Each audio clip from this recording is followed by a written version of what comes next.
আপনারা যেমনটা জানেন যে রোমান রেইন্স তিনি ডাব্লিউডাব্লিউইতে দুইবার ইউনিভার্সাল চ্যাম্পিয়ন হয়েছিল, কিন্তু একটি বিষয় জানেন না, সেটি হচ্ছে যে রোমান রেইন্স তিনি ডাব্লিউডাব্লিউইতে দুইবার ইউনিভার্সাল চ্যাম্পিয়ন হলেও একবারও তার এই ইউনিভার্সাল চ্যাম্পিয়নশিপের টাইটেলটি কোনো রেসলারের কাছে হারেননি, অর্থাৎ কখনোই তার ইউনিভার্সাল চ্যাম্পিয়নশিপটি কারোর কাছে হারেননি।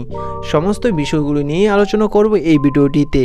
আপনারা যেগুলো জানেন যে 2018-তে সামারস্ল্যাম পেপার ভিউতে ব্রক লেসনারের সাথে রোমান রেইন্সের ইউনিভার্সাল চ্যাম্পিয়নশিপের একটি ম্যাচ অনুষ্ঠিত হয়েছিল।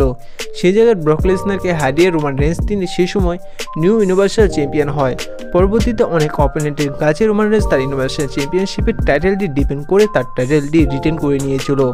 পরবর্তী 2018-তে একটি মানডে নাইট রতে দেখা যায় যে সে জায়গায় এসে রোমান রেইন্স বলেছে তার লুকিনিয়া হয়েছে, যার কারণে তার বর্তমানে ডাব্লিউডাব্লিউ ছেড়ে চলে যেতে হবে এবং তিনি বর্তমানে রেসল করতে পারবে না। আর সেই কারণে রোমান রেইন্স সেই সময় তার টাইটেলটি রিলিংকুইশ করে দেয়। আর সেই সময় দেখা যায় যে রোমান রেইন্স তার ইউনিভার্সাল চ্যাম্পিয়নটি কোনো রেসলারের কাছে হারেনি। পরবর্তীতে দেখা যায় যে রোমান রেইন্স আবার ডাব্লিউডাব্লিউতে ফিরে আসে এবং কোভিড-19-এর জন্য আবার ডাব্লিউডাব্লিউ থেকে রোমান রেইন্স চলে যায়। পরবর্তীতে দেখা যায় যে রোমান রেইন্স তিনি 2020-এ সামারস্ল্যাম পেপার ভিউতে রিটার্ন এসে আক্রমণ করে ফিন ব্রে হোয়াইট এবং ব্রন স্ট্রোম্যানকে, যার কারণে পেব্যাক পেপার ভিউতে ব্রন স্ট্রোম্যান, ফিন ব্রে হোয়াইট এবং রোমান রেইন্সের মধ্যে ইউনিভার্সাল চ্যাম্পিয়নশিপের একটি ম্যাচ অনুষ্ঠিত হয়। সেই জায়গায় রোমান রেইন্স তিনি ব্রন স্ট্রোম্যান, ফিন ব্রে হোয়াইটকে হারিয়ে তিনি 2020-এ পেব্যাক পেপার ভিউতে তিনি নিউ ইউনিভার্সাল চ্যাম্পিয়ন হয়ে যায়। পরবর্তীতে রোমান রেইন্স একের পর এক সমস্ত রেসলারকে হারাতে থাকে। 2023-এ রেসলম্যানিয়া 38-এ দেখা যায় যে রোমান রেইন্সের সাথে ব্রক লেসনারের একটি চ্যাম্পিয়ন ভার্সেস চ্যাম্পিয়নশিপের ম্যাচ অনুষ্ঠিত হয়। সেই জায়গায় রোমান রেইন্স তিনি ব্রক লেসনারকে হারিয়ে তিনি ইউনিভার্সাল চ্যাম্পিয়নশিপের পাশাপাশি হেভিওয়েট চ্যাম্পিয়ন হয়ে যায় দুটো ব্র্যান্ডের চ্যাম্পিয়ন। পরবর্তীতে রোমান রেইন্স তার রেসলম্যানিয়াতে ডাবল চ্যাম্পিয়ন হওয়ার পর তার 1000 দিন কমপ্লিট হয়। সে সময় রোমান রেইন্সকে ট্রিপল এইচ এবং ডাব্লিউডাব্লিউর পক্ষ থেকে একটি নতুন টাইটেল দেওয়া হয়।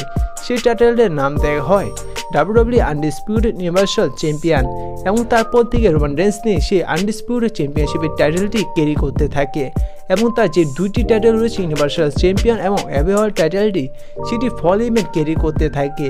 কিছুদিন সে দুইটি টাইটেল ক্যারি করতে দেখা গেলে একসময় সেই দুইটি টাইটেল রোমান রেইন্স এবং ফল ইভেন্টের সাথে দেখা যায় না।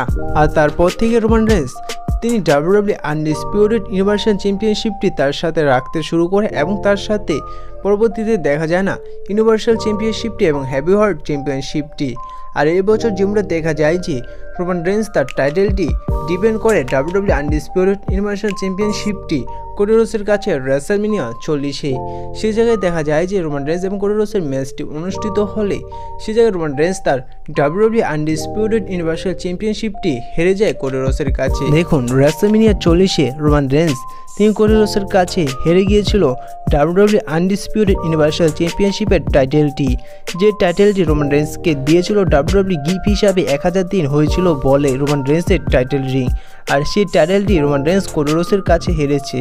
রোমান রেইন্স তিনি রেসলম্যানিয়া 40-এ কোডি রোডসের কাছে হারেনি, ইউনিভার্সাল চ্যাম্পিয়নশিপটি হারেনি, হেভিওয়েট টাইটেলটি, যার কারণে রোমান রেইন্স তিনি ডাব্লিউডাব্লিউতে দুইবার ইউনিভার্সাল চ্যাম্পিয়নশিপ হলো একবারও তার এই টাইটেলটি কোনো রেসলারের কাছে হারেনি। আর এই সমস্ত কারণে রোমান রেইন্স 2018-তে এবং 2020-এ দুইবার ইউনিভার্সাল চ্যাম্পিয়নশিপটি জিতলে একবারও তার ইউনিভার্সাল চ্যাম্পিয়নশিপটি কোনো রেসলারের কাছে হারেনি, কারোর কাছেও হারেনি। আর কোনো রেসলারও রোমান রেইন্সকে হারিয়ে নিউ ইউনিভার্সাল চ্যাম্পিয়ন হয়নি।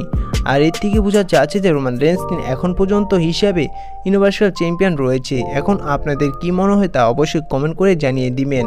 আর নিয়মিত রেসলিং সম্পর্কে ভিডিও পেতে চ্যানেলটি সাবস্ক্রাইব করে পাশে থাকবেন। ধন্যবাদ।